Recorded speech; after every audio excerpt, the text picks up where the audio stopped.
एक साहूकार था, उसकी बहू बर्तन मांजने के बाद पानी ढोलने जाती तो पड़ोसन पूछती, काम निपट गया? वो कहती, हाँ। पड़ोसन पूछती, क्या खाया? वो कहती, बासी कुसी खाया। सास रोज सुनती, उसे गुस्सा आता। एक दिन उसने अपने बेटे को सब बात कही। बेटे ने अपनी पत्नी से कहा, मेहमान आएंगे, खूब अच्छे अच्छे पकवान बनाना। पकवान बन गए। तब साहूकार की बहू बोली, पति ने कहा, मेहमानों को बुला लो तो उसके अपनी सबकी थाली एक साथ लगा लो, मानो अपन ही मेहमान है। काम निपटाकर बर्तन मांजने के बाद पानी फेंकने गई तो पड़ोसन ने वही बात फिर पूछी। उसने जवाब वही दिया कि बासी कुई खाया। उसका पति छिपकर सुन रहा था। उसने पूछा, तू हमारी झूठी बदनामी क्यों करती है? अच्छा अच्छा खाना खाती है और बासी कुसी बताती है, शर्म नहीं आती तुझको?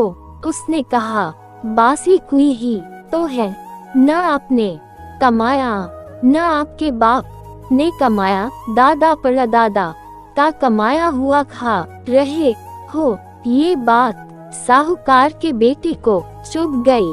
वो परदेश कमाने चला गया। जाते समय कह गया, अपने घर में आग मत बुझने देना, चूल्हे की बुझे तो दिया जला कर रखना, दिया बुझाओ तो पहले ही चूल्हा जला लेना। पहले पड़ोसियों से आग मांगने बहुत जाया करते थे। वह नहीं चाहता था कि बहू पड़ोसियों से बात करे, क्योंकि वो उल्टी सुल्टी बात सिखा कर लड़ाई करवा देते हैं। आज एक दिन चूल्हा और दिया दोनों बुझ गए। सास मंदिर गई हुई थी। बहू ने सोचा, मैं पड़ोसन से आग मांग लेती हूँ। वह आग मांगने गई तो पड़ोसन चौथ माता की पूजा कर रही थी। उसने कहा, मैं पूजा कर रही हूँ, तुम बैठ कर कथा सुन लो, फिर आग दूंगी। कथा सुनकर साहूकार की बहू बोली, पड़ोसन ने कहा, इस व्रत के करने से क्या होता है? चौथ माता अन्न धन देती है, दीदे गोरे आंखें घुटने की माता रक्षा करती है। परदेश से पति घर आता है, उसकी जीवन की रक्षा करती है। उसने कहा, मैं भी व्रत करना चाहती हूँ, पर व्रत कब आता है इसका पता कैसे लगेगा? मेरी सास तो किसी से बोलने ही नहीं देती है। उस पड़ोसन ने उसे 30 गेहूं के दाने दिए और कहा, इनमें से एक दाना रोज एक दूसरे आले में रख देना। जिस दिन में 30 आंखें दूसरे आले में चले जावेंगे तभी चौथा जाएगी। साहूकार की बहू इसी प्रकार व्रत करने लगी। सास उसे 4 टाइम रोटी देती थी। वो एक वक्त की रोटी तो पनिहारी को दे देती, एक वक्त बर्तन मांजती, तब उठवाड़े में गाड़ देती थी। तीसरी प्रहर पारे को दे देती थी। चौथे पहर की रोटी उठाकर रख देती थी।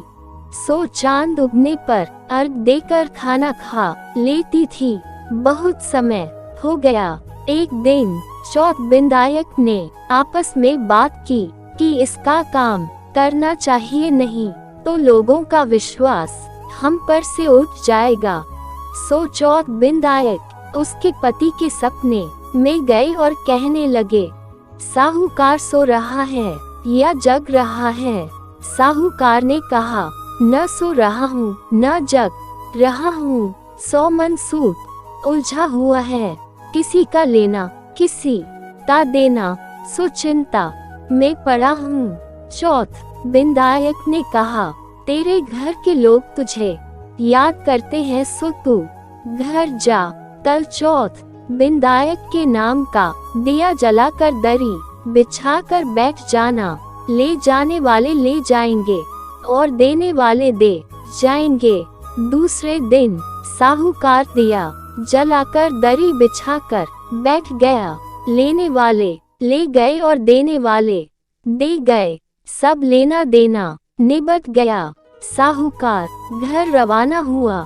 रास्ते में एक जंगल में आग लगी हुई थी, उसमें एक सांप जल रहा था। साहूकार ने ये देखा तो एक लकड़ी से उसे उठा कर आग से बाहर निकाल लिया, परंतु वह सांप इस बात से खुश नहीं हुआ कि उसने उसकी जान बचाई है। वह कहने लगा, मैं तुझे खाऊंगा, तूने मुझे क्यों बचाया? मैं तो जानबूझकर मरना चाहता था। इस तरह रेंग रेंग कर चलने वाली जिंदगी से तंग हो गया था।